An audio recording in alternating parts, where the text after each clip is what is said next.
So guys, in today's video, we're going to be going over the top 5 fantasy manga series I recommend you guys check out. But before we get into the recommendations, if you guys haven't already, go down below, press that subscribe button. It helps me out and it helps out the channel. Anyway, let's go on to the recommendations. The way I'm defining this list in what is fantasy and what's not fantasy is that the fantasy aspect has to be the series has its own unique world in the way it's got its own laws and how the world functions. So something like Beastars, where laws are very similar to the human world laws, while it is fantasy as it's animals, being as humans, I wouldn't class it as a full fantasy blown series compared to what I'm going to be recommending in this video, where it's all completely unique in its own uniquely own world to itself. So anyway, let's actually get on with the first recommendation. So the first recommendation is actually Witch Hat Atelier, which is published by Kodansha, which you can get in this brand new Grimoire edition, which again, I want to say thank you to Kodansha for sending this over to me. I absolutely love it. But you can also get it in singles or in a box set. The first box set contains the first 6 volumes, with the second box set coming out later. But if you're going to get it, I recommend you get this new Grimoire edition. And if you guys don't know what Witch Hat is about, let me just tell you. A touch of magic. Meet young Coco, a curious and bright and who's desperate to learn how magic's brought about in this world, but witches keep their secrets tight. And witches, Coco knows, are born and not taught. Then one day, as Coco spies upon a witch as he prepares the charm for what she yearns for, and sees that like her skill with thread and stitch, the truth is, magic is something that she can learn. Now with this knowledge, Coco starts to try and teach herself the witch's way with magic and the charms. And yet, her aspirations go varied, and Coco's magic causes grievous harm to her mother. To set things right, Coco leaves her home, and so begins the tale of her trying to save her own mother. That is Witch Hat Atelier. The next fantasy recommendation I recommend you guys all go check out is Yona of the Dawn. Now, Yona Dawn is an absolutely fantastic series, so let me tell you just what this series is about. Princess Yona lives an ideal life as the only princess of her kingdom, dotted on by her father, the king, and protected by her faithful guard, Hak. She cherishes the time spent with the man she loves, Suwon. But everything changes on her 16th birthday when tragedy strikes her family. Yona reels from the shock of witnessing a loved one's murder and having to fight for her life. With Hak's help, she flees the palace and struggles to survive while evading her enemy's forces.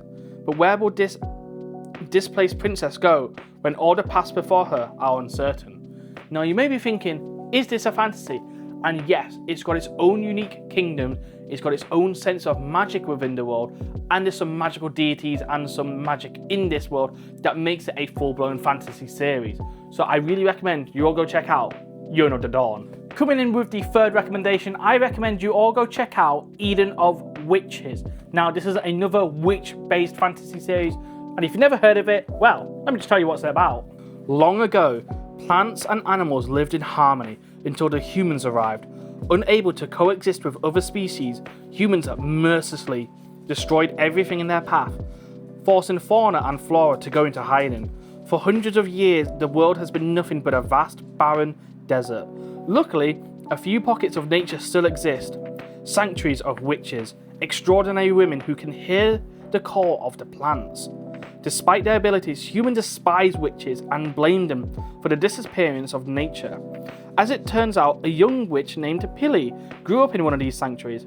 Raised by the powerful witch Tora, Pili tries to develop her powers, but nothing seems to work.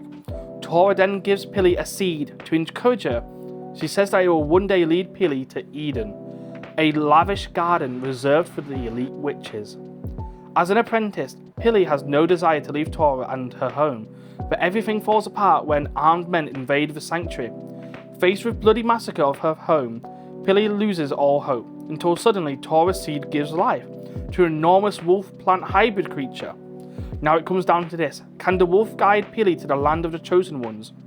That is Eden of Witches. Coming in with our fourth recommendation, we have got Children of the Whales, which is fantastic, an oldie but a goodie. If you guys saw the Netflix anime, you would know what this one is about. But if you've never even heard of the series, well, let me tell you. In an endless sea of sand drifts the mud whale, a floating island city of clay and magic. In its chambers, a small community clings to survival, cut off from its own history by the shadows of its past. Chakro is the archivist for the Mudwell, diligently chronicling the lives and deaths of his people. As one of the short-lived Timir wielders, he knows his time is limited and is determined to leave a better record than his predecessors. But the steady pace of their isolated existence on the Mudwell is abruptly shattered when a scouting party discovers a mysterious young girl who seems to know more about their home than they do. That is Children of the Whales. And the final fantasy recommendation for this video that I think needs no introduction is Frieren. If you've never heard of Frieren, you don't know anything about Frieren, well, let me just tell you. Elf Mage Frieren and her courageous fellow adventurers have defeated the Demon King and brought peace to the land. But Frieren will long outlive the rest of her former party. How will she come to understand what life means to the people around her? Decades after their victory, the funeral of one of her friends confronts Frieren with her own near immortality. Frieren sets out to fulfill the last wishes of her comrades and finds herself beginning of a new adventure. That is Frieren Beyond's Journey's End. So, if you guys want to read Frieren, it's available now, published by Viz, with 14 volumes available to get.